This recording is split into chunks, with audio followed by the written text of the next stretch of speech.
তো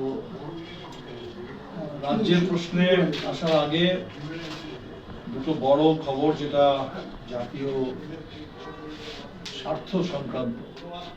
একটা হচ্ছে যে আমেরিকার সাথে হঠাৎ জানা গেল যে ভারতের নাকি একটা ট্রেড ডিল হচ্ছে, এবং এই খবরটাও ভারত সরকারের আগে ট্রাম্প আমাদের জানালো। এবং ট্রাম্পের যেটা বক্তব্য এবং মোদী সরকারের যেটা বক্তব্য, এই দুটো বক্তব্যের মধ্যে বেশ তফাৎ আছে। ভারতে মোদী সরকার বলছে এটা নাকি ভারতের জন্য বিরাট একটা বড় সুখবর, এবং মোদীকে এমন করে তারা স্বাগত জানালেন, অভিনন্দন জানালেন, যেন মনে হচ্ছে উনি বিশ্ব জয় করে এসছে। অথচ ট্রাম্পের যে বিবৃতি, ট্রাম্পের বিভিন্ন তাদের কৃষি সচিব থেকে শুরু করে অন্যান্য বিভিন্ন দপ্তরের যারা ভারপ্রাপ্ত তাদের যে বিবৃতি, তা থেকে পরিষ্কার বোঝা যাচ্ছে যেটার মধ্যে সম্পূর্ণ লাভটা হচ্ছে আমেরিকা। 18% ট্যারিফ থাকবে ভারতের জিনিসপত্রের উপরে, আর ভারতে যে আমেরিকা যা কিছু বিক্রি করে, এমনকি কৃষি ক্ষেত্রে এবার বিক্রি করবে, তার উপরে 0% ট্যারিফ। তাহলে আমরা 0, ওরা 18, তো সেটা তো ভারতের পক্ষে তো হতেই পারে না ব্যাপারটা। এবং যেটা রাশিয়া থেকে তেল আসতো, সেই তেল কারণটা বন্ধ করতে হবে। তেল এখন আসবে আমেরিকা থেকে, তেল এখন আসবে ভেনিজুয়েলা থেকে, যে তেলের উপরে নিয়ন্ত্রণ থাকবে আমেরিকার হাতে। ফলে এই পুরো যে ডিল সম্পর্কে যেটা শোনা যাচ্ছে, এটা অত্যন্ত উদ্বেগজনক, ভারতের জন্য আপত্তিজনক, এবং সরকার অবিলম্বে দেশের জনগণের কাছে এটা পরিষ্কার করুক যে ট্রাম্পের সাথে কি শর্তে কি সমঝোতায় করবে। দ্বিতীয় যেটা প্রশ্ন, সেটা হচ্ছে বাজেট এলো, এবং বাজেটে আমরা দেখলাম যে এমন একটা সময়ে যখন টাকার মূল্য ক্রমাগত কমছে, গোটা পৃথিবী জুড়ে আন্তর্জাতিক বাণিজ্যে ভারতের ভূমিকা অত্যন্ত সংকটগ্রস্ত, তখন যে বাজেটটা এলো, সেই বাজেটে সরকারের একমাত্র কৃতিত্ব দেওয়া বলছে যে আমরা খরচা কম করে দিচ্ছি, আমাদের রাজস্ব ঘাটা আমরা নিয়ন্ত্রণ করছি। খরচা কম করলে যদি আয় না বাড়ে আর খরচ যদি কমে, তাহলে তো ঘাটা কমবেই, রাজস্ব কমবে। তো আমার মনে হয় মূল প্রশ্নটা ছিল যে আয় বাড়ানো, কর্পোরেট ট্যাক্স।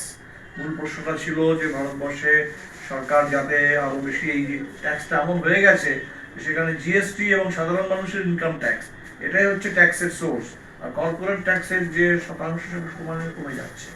তো যে ট্যাক্স বাড়ানো উচিত ছিল ধনীদের উপরে, কোম্পানিগুলোর উপরে, সেটা সরকার করেনি। আর যে খরচ বাড়ানো দরকার ছিল, শিক্ষাক্ষেত্রে কতদিন ধরে চলে আসছে 6% জিডিপি, স্বাস্থ্যক্ষেত্রে অন্তত 5% জিডিপি, তার বদলে সেখানে 2%, 2.5% খরচা হচ্ছে। এই খরচটা তারা বাড়ায়নি। এইটা হচ্ছে আমাদের কাছে বাজেট নিয়ে বড় প্রশ্ন।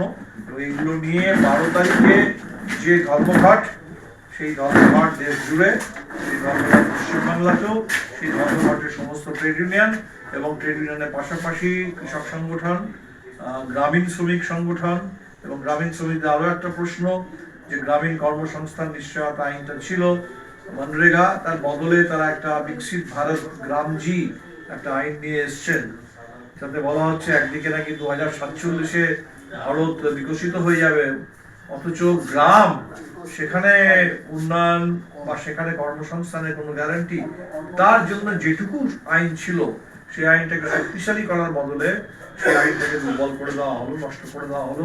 এবং এবারের বাজেটের জন্য যে ব্যয় বরাদ্দ, তা থেকে দেখা যাচ্ছে যে 125 দিনে যে কথাটা বলছে ওটা ধাপ্পা, 50 দিন কাজ দিতে দিতেই ওর পয়সা ফুরিয়ে যাবে। এইগুলো হচ্ছে আমাদের কাছে বড় প্রশ্ন। পশ্চিমবাংলা নিয়ে দুটো বড় চিন্তা এই মুহূর্তে। একটা তো যে চলমান এসআইআর, বিহারে আমরা এসআইআর দেখেছি, এবং বিহারের এসআইআর এর থেকে পশ্চিমবাংলার এসআইআর এর অভিজ্ঞতাটা আরো খারাপ। বিহারে এরকম 1.5 কোটি মানুষকে নোটিশ দেওয়া হয়নি, সেখানে 70 লক্ষ লোকের নাম কাটা গিয়েছিল, তার মধ্যে অনেক লোকের ভুল করেই নাম কাটা গিয়েছে, তারা ভোটের অধিকার থেকে বঞ্চিত হয়েছেন। পশ্চিমবাংলায় 58 লক্ষের নাম চলে গেছে, এর মধ্যে অনেক ভুলভাবে কাটা হয়েছে। কিন্তু পশ্চিমবাংলা যে 1.5 কোটি মানুষকে নোটিশ দিয়ে দেওয়া হলো, এটা এবং এই যে লজিক্যাল ডিসক্রিপেন্সির নামে যেটা চলছে, এটা বিহারে ছিল না। তাহলে এটার ফলে পশ্চিমবাংলা নিয়ে বিহারের ভোটার তালিকায় ঢুকে গেছে। পশ্চিমবাংলা তো কাদের নাম যুক্ত হবে, এটাও বড় প্রশ্ন। তাহলে এসআইআর এর মধ্যে দিয়ে যে তালিকাটা তৈরি হতে চলেছে, সেই তালিকাটা কত ভুলে ভরা থাকবে, সেই তালিকাটায় কত অস্পষ্টতা থাকবে, এবং কত মানুষের ভোটিং রাইট চলে যাবে, এটা তো বড় প্রশ্ন। সেজন্য বাংলায় মানুষ আন্দোলন করছেন, আমরাও আন্দোলন করছি, এখানকার রাজ্য সরকারও এর বিরুদ্ধে প্রতিবাদ করছে। মুখ্যমন্ত্রী নিজে আজকে দেখলাম তিনি সুপ্রিম কোর্টে গেছেন প্রশ্ন তুলে। ভালো, পশ্চিমবাংলার সমস্ত সচেতন মানুষ যারা গণতন্ত্রে এবং সংবিধানে নিজের ভোটিং রাইটের উপরে আস্থা রাখেন, তাদের সকলে এটা নিয়ে লড়া উচিত। কিন্তু দ্বিতীয় যে প্রশ্নটা চিন্তা, সেটা হচ্ছে পশ্চিমবাংলার নির্বাচনের আগে যেরকম একটা সাম্প্রদায়িক পরিবেশ তৈরির চেষ্টা হচ্ছে, তো সেখানে একটা কথা তো আসে, বাংলাদেশে কি হচ্ছে না হচ্ছে। বাংলাদেশে কি হচ্ছে সেটা তো আমাদের হাতের মধ্যে নেই, এবং আমি আশা করি যে বাংলাদেশের মানুষও অবশ্যই তারা চাইবেন না যে বাংলাদেশের ভেতরে সাম্প্রদায়িক একটা সংঘাতের পরিস্থিতি তৈরি হোক। বাংলাদেশে আগামী 12 তারিখে নির্বাচন আছে, 12ই ফেব্রুয়ারি। আমরা আশা করব বাংলাদেশে শান্তিপূর্ণভাবে নির্বাচন হবে এবং বাংলাদেশের মানুষ তারা নিজেদের পছন্দ মতো সরকার সেখানে বেছে নেবে। তাহলে বাংলাদেশের মানুষ সেখানে গণতন্ত্র সেখানে শক্তিশালী হোক। বাংলাদেশে যেন সেখানে কোনো সংখ্যালঘু, সে হিন্দু সম্প্রদায়ের মানুষ হন, বৌদ্ধ হন, যে কোনো খ্রিস্টান হন, কেউ সেখানে যেন সংখ্যালঘুরা আক্রান্ত না হয়। আমি আশা করবো যে বাংলাদেশের নতুন সরকারও সেটা দেখবে এবং বাংলাদেশের সমস্ত সচেতন মানুষ, সেখানকার গণতন্ত্র প্রেমী মানুষ, তারা সেটা দেখবেন। কিন্তু বাংলাদেশের নাম করে পশ্চিমবাংলাতে একটা উত্তেজনা ছড়ানো। আমরা দেখলাম আসামে বাংলাভাষী যে মুসলিম মানুষ, তাদেরকে আমাদের মুখ্যমন্ত্রী সেখানকার আসামে তিনি বলেন মিয়া, সেটা একটা অপমানজনক শব্দ হিসেবে ব্যবহৃত হয়। এবং তিনি যেভাবে খোলাখুলি বললেন যে এদেরকে ভোটার লিস্ট থেকে বাদ দাও, এদেরকে রাজনৈতিকভাবে, আর্থিকভাবে, সব দিক থেকে এদেরকে এখান থেকে মেরে পাঠাও, তো আমার মনে হয় এটা তো একটা সম্পূর্ণ সংবিধানের শপথ নেওয়া কোনো মুখ্যমন্ত্রীরা বলতে পারেন না। এটা একটা অত্যন্ত অন্যায়, একটা অপরাধমূলক বক্তব্য। এটা নিয়ে তো সুপ্রিম কোর্টের সুমোটো কগনিজেন্স নেওয়া উচিত। হেড স্পিচ, অত্যন্ত মারাত্মক হেড স্পিচ। এই হেড স্পিচের ফলে যদি গণহত্যা হয়ে যায়, এবারে 4 লক্ষ 5 লক্ষ মানুষের যদি গণহত্যা হতে শুরু করে আসামে, তাহলে আমি বলবো তার জন্য দায়ী ওই হিমন্ত বিশ্ব শর্মা, ওই মুখ্যমন্ত্রীর এই বক্তব্য। এবং একইভাবে ইলেকশন কমিশনেরও দেখা উচিত, তো তারা দেখছেন কিনা।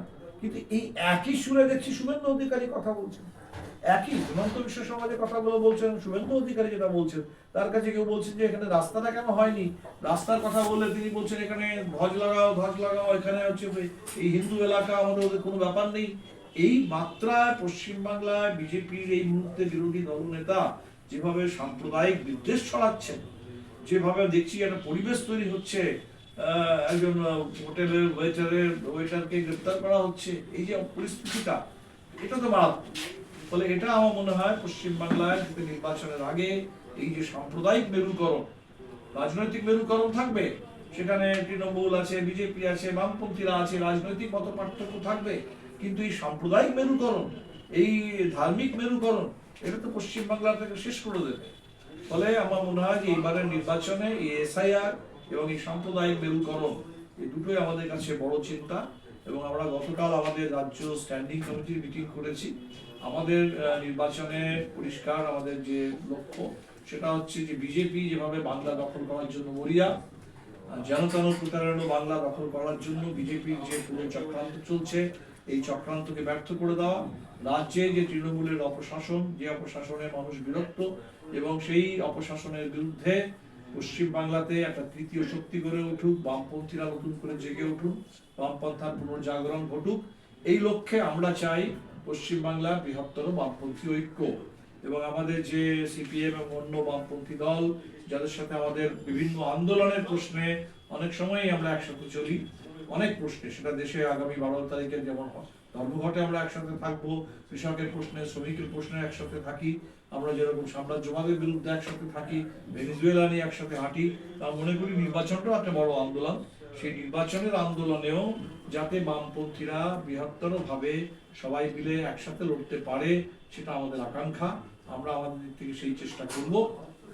এবং এর মধ্য দিয়ে পশ্চিমবাংলায় একদিকে বিজেপির চক্রান্তকে রুখে দেওয়া, আর একদিকে একটা বামপন্থী গণতান্ত্রিক বিকল্প গড়ে তোলা, পশ্চিমবাংলায় একটা তৃতীয় শিবির শক্তিশালী হয়ে উঠুক, এটা আমাদের নির্বাচনে আমাদের লক্ষ্য থাকবে।